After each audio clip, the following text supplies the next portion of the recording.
Thus far in the class, we have described this post-war world that is increasingly being defined by some pretty heavy domestic issues that they need to be dealt with. We've talked about civil rights. We've talked about this growing urban crisis. We've talked about a middle class explosion, but I've also made very clear that not everybody came along for that middle class joyride. And the shoulders upon which much of this is going to fall is the man that you're looking at on the PowerPoint screen there with me, a guy that ought to be pretty recognizable to you, John F. Kennedy. We all remember Kennedy's inauguration speech, especially that line about asking not what your country can do for you, but what you can do for your country.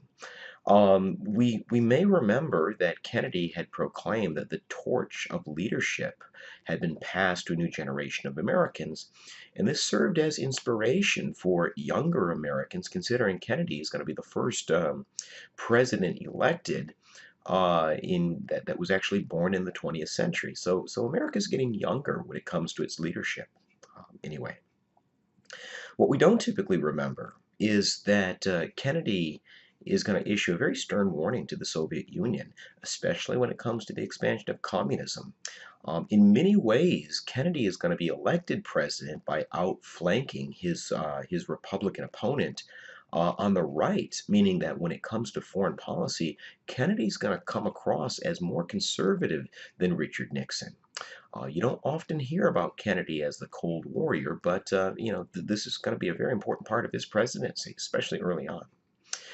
Kennedy is also going to be the first Catholic president that's going to be elected in American history.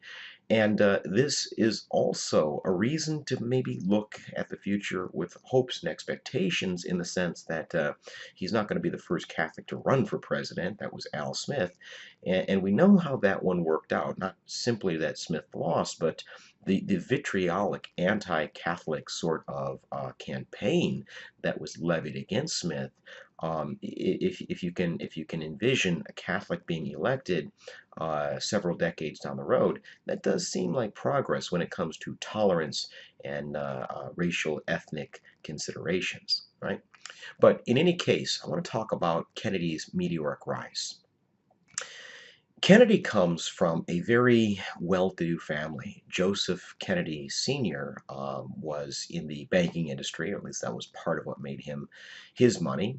And he had always dreamt that one of his sons would go on to become President of the United States, the first Irish Catholic President of the United States. And initially, he thought that that was going to be his eldest son, Joe Kennedy Jr. Kennedys, both of them had served in World War II. JFK in the Navy, and his older brother Joe had served flying bombing sorties over Germany. Long story short, Joe was shot down over Germany, and that's going to make JFK the Kennedy great hope to become president one day. Well, bottom line was John F. Kennedy never really wanted to be president, didn't really like the idea of politics growing up. It's going to be something that will grow on him. He wanted to be a writer, as you're going to find out here in a second.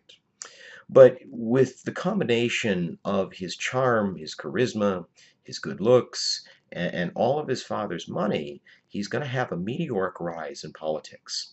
He'll be elected to Congress as a House of Representative member for Massachusetts in 1946.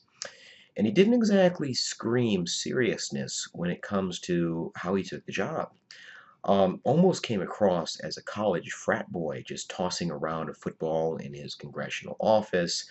A lot of his colleagues felt that he dressed a little bit too casually for the seriousness of the position that he was in. 1952, a few years later, he's going to be elected as one of Massachusetts' senators. And it's really going to be television, this brand new invention in the post-war era that's going to put Kennedy on the map. And in that capacity, he is going to serve on one of the most famous senatorial investigatory committees in the history of the Senate, and that would be the McClellan Committee. You're looking at an image of John F. Kennedy that was taken while he served on the McClellan Committee. Now, in case you care, what the McClellan Committee was designed to do was to look into the role that organized crime played in American life, especially when it entailed organized labor. But these were very high profile hearings.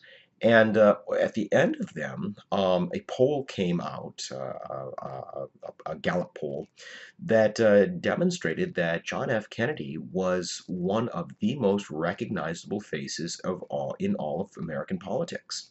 And the reason was millions of Americans saw these televised hearings on TV.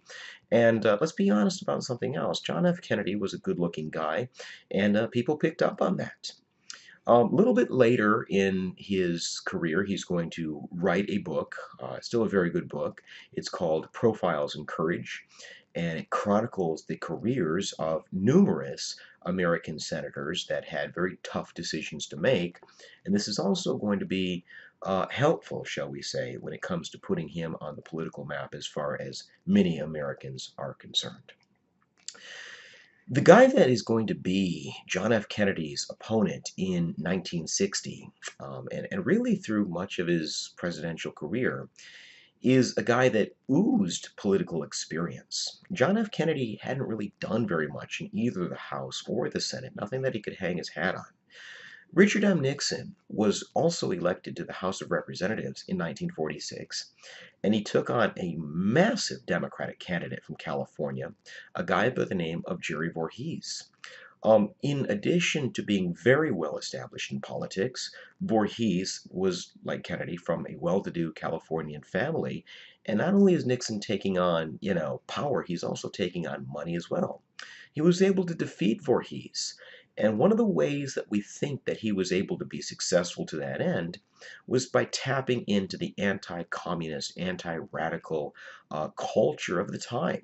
He didn't necessarily out and out accuse Voorhees of being a member of the Communist Party. He insinuated that he was too soft on communists and therefore he simply could not be trusted. Later on, he is going in 1948. He is going to be the key prosecutor in the Alger Hiss case. We've talked about Alger Hiss, this accused spy in the State Department, and it's Richard Nixon that's generally going to get him to admit that he had perjured himself, that he had lied under oath. Later on, when he's elected to the Senate, he's going to take on another very big name in Democratic politics, lady from California by the name of Helen Gahagan Douglas. And it's Gahagan Douglas that Nixon's going to nickname the Pink Lady. This was certainly below the belt, if you understand what I mean. But he said she was pink all the way down to her underwear. And what he meant by that is she was soft on communism. Maybe she was not a card carrying member of the Communist Party, but she certainly, in his mind anyway, ran around with people who were. And therefore, much like Voorhees, could not be trusted. My point is, it was really anti-communism and the Red Scare that put Richard Nixon on the map. He is a brilliant politician in the capacity to understand how you go about getting to power, which is probably why Dwight Eisenhower is going to tap Nixon in 1952 to be his running mate, and Nixon is going to serve as vice president from 52 to 1960. In telling you all of this, this is a pretty well-established political career. It's a very respectable political career. Problem is, beginning in 1952, Nixon begins to take a lot of heat involving where much of his funding is coming from, his political contributions, where are they coming from? There's a lot of people that are saying there's some very interesting, shady characters that are kicking in here, and maybe even more importantly, Richard Nixon's using that to buy himself luxuries. He himself can't be trusted. It got so bad that Dwight Eisenhower considered dropping him from the ticket in 1952. And ultimately, what Eisenhower is going to do is basically put this on Nixon to go ahead and explain to the American people through a televised audience, everybody in the country watching, why he deserved to stay on as the vice presidential running mate. And one of the things that he does is he goes in front of the American people and he really taps into a brand of populism that is really going to come to define the late 20th and even early 21st century. I am not a Washington insider. I'm not a member of this social club, this good old boy network. My father did not sign a check. I didn't go to Harvard. I worked my way through Duke University Law School. I'm just like one of you. I pulled myself up by my bootstraps just like you. When these Ivy League educated trust fund babies attack you, understand that they're attacking me. Again, Nixon's very good at tapping into avenues that are going to bring him into power. But if you're wondering what that dog is doing next to him, if you're following along with me in the PowerPoint, that dog is named Checkers. And when it comes to addressing the issue of campaign funding and what he was using it for, he said, you know something, and this is at the end of his speech, something did occur to me. We were gifted this dog from a man in Texas who had heard when I was running for the Senate. He had heard that my daughters wanted a dog, and so he boxed up the dog as a puppy and shipped it from Texas to California. My daughter named the dog Checkers, and we do intend to keep the dog. I mean, who's not gonna swoon at some story like that? You talk about a great ingratiating yourself to the American people. Certainly, that Checkers speech, as it would come to be known, would do exactly that for Richard Nixon. So we have the stage set for the election in 1960, which is going to go down in American history of being not only one of the closest elections, but also one of the most controversial ones. Couple examples to that end. West Virginia was everything that Kennedy was not. He was Catholic; they were not. He came from money; they certainly did not. Um, the West Virginia was a mostly rural state. He had grown up in the shadow of Boston. He was very urbane, if you will. The other state that Kennedy is ultimately going to take, that he'll be accused of basically buying, would be Illinois.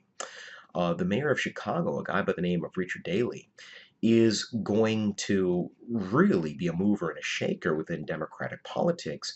And there are a lot of people that are accusing Joe Kennedy of buying not only West Virginia, but also Richard Daley's political machine in Chicago, and consequently the state of Illinois as well. Um, More of that a little bit later in this lecture. Other historians, and I certainly would qualify as one, are going to proclaim that it was the televised presidential debates that's basically going to push Kennedy over the hump. Fact of the matter was, the 1960 campaign was the first ever nationally televised debate in electoral history. And Kennedy's father, in addition to being in banking, was also heavily involved in the movie industry. And so he knew very famous hairstylists, movie makeup artists. And what they did is they brought in these people, these makeup artists, these hairstylists, and they made Jack Kennedy glow under the lights. And keep in mind, Kennedy already had good looks as it was. He was very photogenic. Richard Nixon was less photogenic. And if that wasn't bad enough, he was one of those guys that just had to shave like 3 times a day. And if that wasn't bad enough, he sweated profusely. And so when the camera would pan over to Kennedy and he would give some elegant, eloquent response to the question, everybody would swoon. Everybody would just think that he was beautiful, and clearly he's killing this debate. And then the camera would pan over to Richard Nixon, who looked like death warmed over, and everybody kind of went, ew. Everybody that watched the debate on TV that night assumed that Kennedy won. I mean, how can you not? He's pretty, Richard Nixon's not. But everybody that tuned in and listened on the radio didn't have the visual imagery to go along with it. They said that Richard Nixon had won that debate. So you can see what a kingmaker the institution that television is going to become in presidential politics. Kennedy's going to go on to win this election. Like I said, it's going to be very close.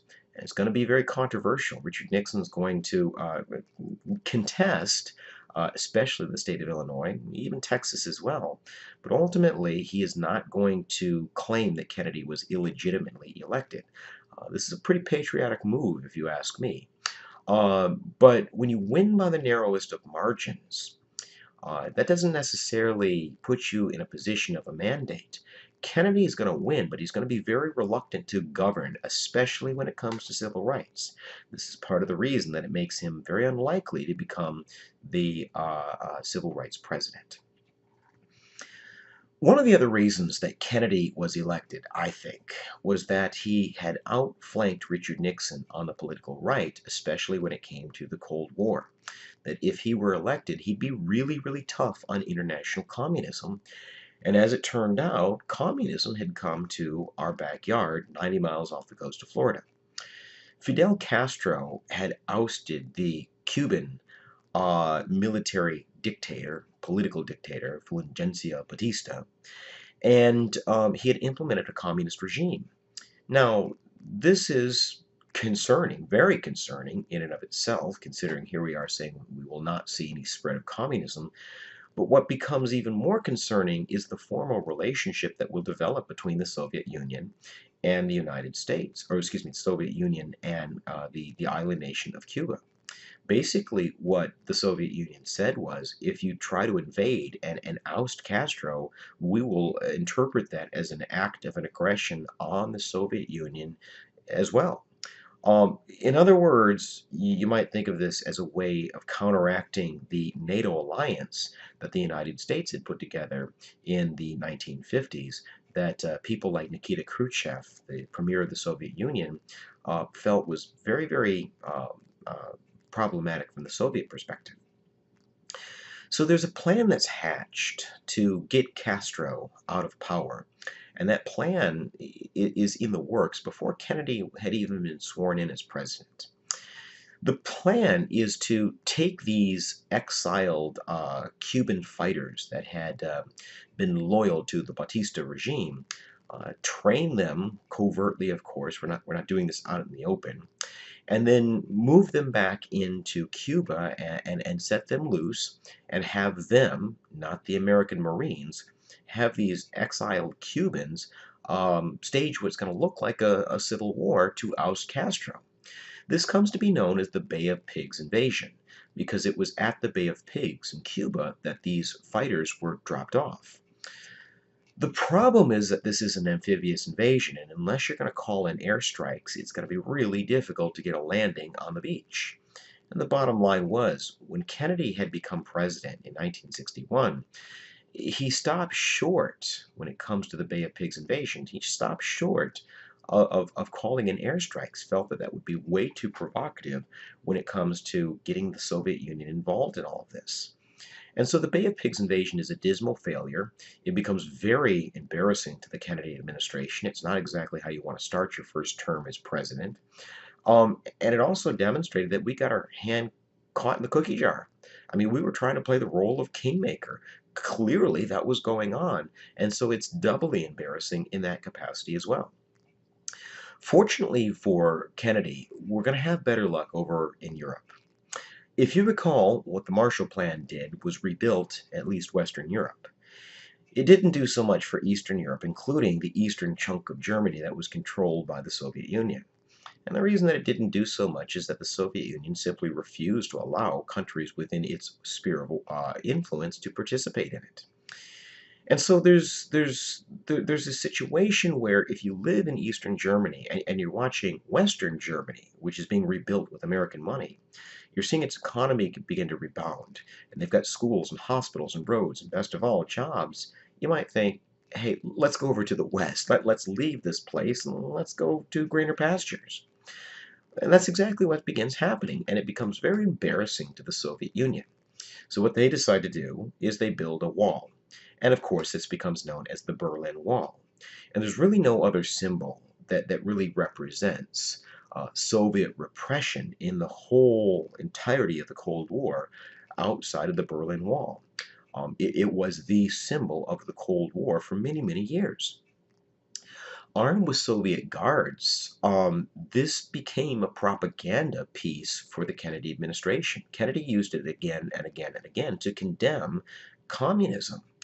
He would say, look what a great system of government communism is. All it takes to prevent people from fleeing, from literally running away from it, is a wall with people with AK-47s that are guarding you in case you get too close to it. The Berlin Wall is going to become a very effective tool of propaganda for the Cold War. But let's be honest, all the marbles, they're all back in the Western Hemisphere. It all revolves around Cuba. In 1962, American spy planes point out a very disturbing trend. And it's not just that Soviet ships are moving into the island nation, it's that increasingly they're bringing long-range intercontinental ballistic missiles with them. And these missiles are armed with nuclear warheads. Generally speaking, what you've got is intercontinental ballistic missiles a stone's throw away from American shores. And they're pretty much capable of hitting anything within the continental United States. This is very, very concerning. This is incredibly, incredibly concerning. And you might ask yourself, what in the world was Khrushchev and the Soviets thinking? What we think that the Soviet Union was thinking was that they had to counter the threat that the United States posed in Turkey, southeastern Europe, which is a hop, skip, and a jump away from the Soviet Union proper. We know that the Americans rebuilt Turkey in the aftermath of the war, and Turkey was a very important place for air bases in the early stages of the Cold War. We've got a lot of American military personnel there. In other words, if we ever wanted to launch a nuclear attack against the Soviet Union, Turkey is going to be a really important proximity for doing that. That's to say nothing of the North Atlantic Treaty Organization, NATO, which had military bases all around Northern and Western Europe, including Germany.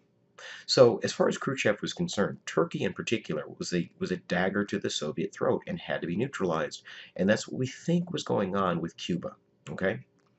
In any case, Kennedy's got a decision to make. What do you do about the Soviet Union moving intercontinental ballistic missiles within your neighborhood? And ultimately, what he does is he issues a blockade. Nothing gets into Cuba, nothing gets out. What we're describing here comes to be known as the Cuban Missile Crisis.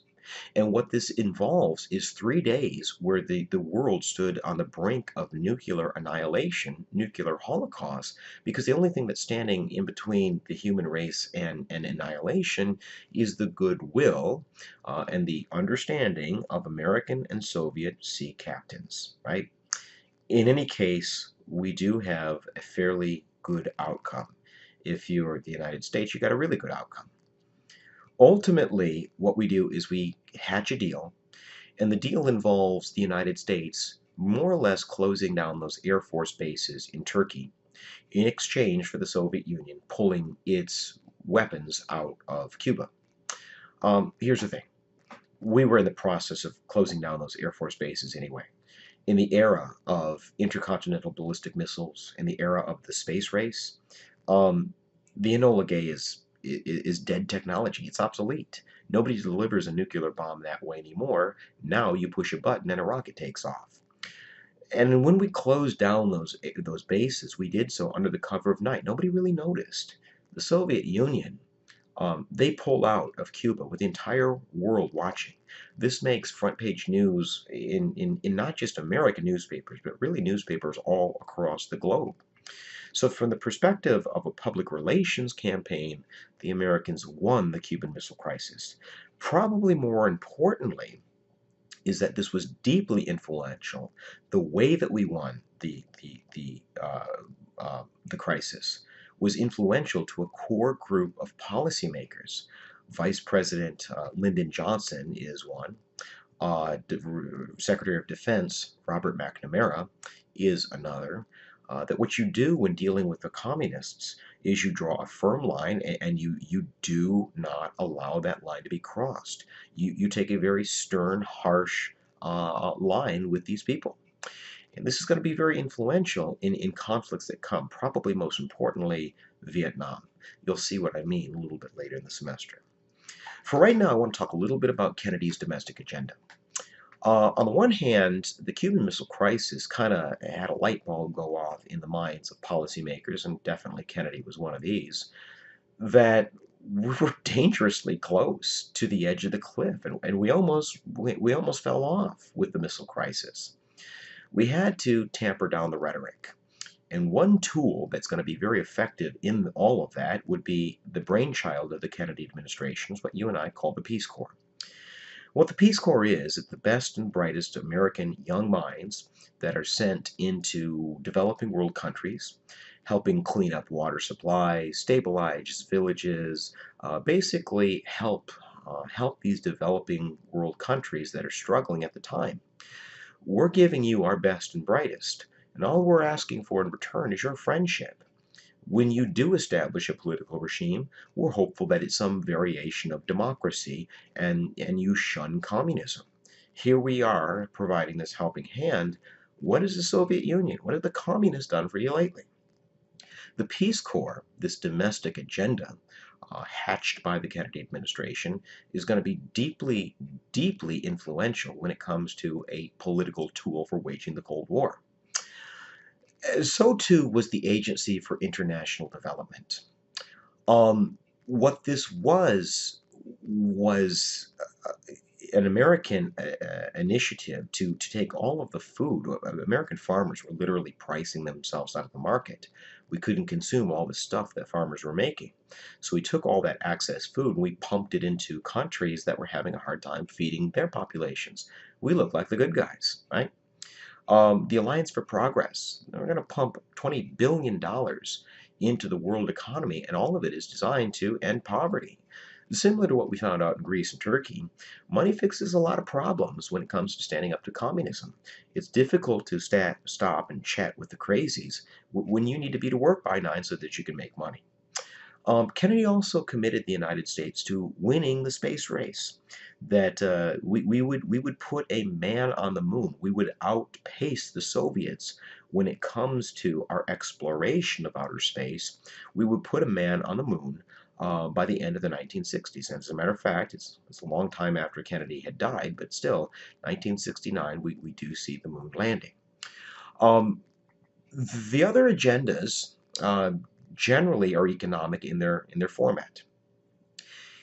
One of the things that Kennedy's trying to address is the growing urban crisis. And very obviously, what he needs to do is to bring businesses and people back downtown, which is exactly what the Area Redevelopment Act of 1961 was designed to do. For your notes, it gave tax breaks to corporations who would come back downtown, base their production facilities downtown, base their corporate headquarters in a downtown region. Obviously, what he's driving at here is get corporate America, get people that spend money to come back downtown to revitalize the urban centers.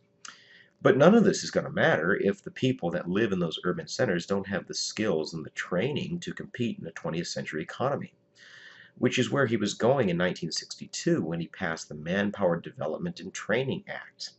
What this is going to do is it's going to pump billions of dollars into job training for people that were struggling economically, to give them the skills, the resources, and the educations that they would need to compete in these jobs and provide a very viable workforce for the companies that are coming back downtown. Now, in addition to that, he's also promising to expand Social Security, raise the minimum wage, and generally kind of expand Franklin Roosevelt's New Deal security blanket, generally speaking. Now, there's something that you're not hearing me say, and if you're listening carefully, you'll understand I'm not saying civil rights. Kennedy didn't want to touch civil rights with a 10-foot pole, primarily because the American South, especially the Deep South, was very instrumental in getting him elected. And the idea was if you went down the road of civil rights and got serious about it, that could really put the South on an island. And there's a very good chance that they would not vote for you in 1964. So if you want to be reelected, don't touch civil rights. Kennedy, as you're going to find out next lecture, is going to have to be drug into the civil rights struggle, kicking and screaming. It's the movement that basically makes him choose sides. But speaking of people that are on the side of dissent, holding Kennedy's feet to the fire, I want to end our conversation talking about these individuals. And one of the groups that is really calling Kennedy out very, very publicly would be American women. In particular, activists like Amy Swerdlow are going to form this organization that comes to be known as Women Strike for Peace. These are housewives that want the federal government to end not only the nuclear arms race, but they want an end to testing, atmospheric testing of nuclear weapons. And to really get their point across, what Women Strike for Peace do is they stop performing housework duties. We're not vacuuming, we're not taking care of kids, we're not picking up groceries, we're not doing any of these things until we get our ban. They're putting a lot of pressure on the Kennedy administration when it comes to taking the Cold War in a very different direction. They are also reaching out to the women of the Soviet Union. Uh, Obviously their wives and their mothers, and they don't want to live in this world where you could be incinerated in a moment's notice. And they're asking Soviet women to put pressure on their husbands, on their fathers, to end this Cold War weapons race. Now, obviously, they're going to take some criticism, and in a time period where if you labeled somebody a communist or even a communist sympathizer, that really drained them of any kind of credibility whatsoever. And naturally, people that were very, shall we say, less than thrilled with Women Strike for Peace, they begin to label them as communists. And people like Swerdlow go in front of these policymakers, congressmen, and senators and say, yes, we, this collection of housewives, we're communists. We're involved in this intricate plan to overthrow the government and hand it over to international communism. In other words, they're mocking them, right? They're ridiculing these anti-communists that are trying to use the mantra of anti-communists as a weapon to shut down Women's Strike for Peace. It's very effective, and ultimately this pressure does produce results when it comes to the Kennedy administration backing away from nuclear testing. Another group that is holding Kennedy accountable would be young people. In the early 1960s, what you're going to see is the emergence of a new left. Now, the new left is going to emerge out of the ashes of the old left. The socialists, the communists, the activists that were responsible for building the industrial unions in the 1930s and 40s. The Popular Front, this international, interpolitical movement to fight fascism both at home but also abroad. And we know what happened to the old left. It was decapitated by McCarthyism and anti-communism. It's going to reemerge. This new left is going to emerge in the early 1960s, and it'll emerge through an organization calling itself Students for a Democratic Society. In 1961, in Port Huron, Michigan, SDS, as it comes to be called, consisting of college students from coast to coast, predominantly the Midwest and West Coast, are going to sign this manifesto that comes to be known as the Port Huron Statement. And generally speaking, what the Port Huron Statement does is it condemns the way that the federal government is waging this Cold War. The idea was there was this golden age of American life where America did the right thing, especially abroad. I mean, keep in mind, we, with the British, had liberated the concentration camps. We had defeated international communism. We'd given Europeans back their countries, and the new left wanted to get back to that era, as opposed to when we were trying to shove our forms of government down other people's throats throughout the rest of the world. But unlike the old left that emphasized the class struggle, what the new left is also going to emphasize, at least on the domestic side of things, are civil rights. They're going to emphasize political reform to bring more and more Americans into what might be thought of as mainstream American political life. And most importantly, they're going to demand that the government take a very proactive role in all of this.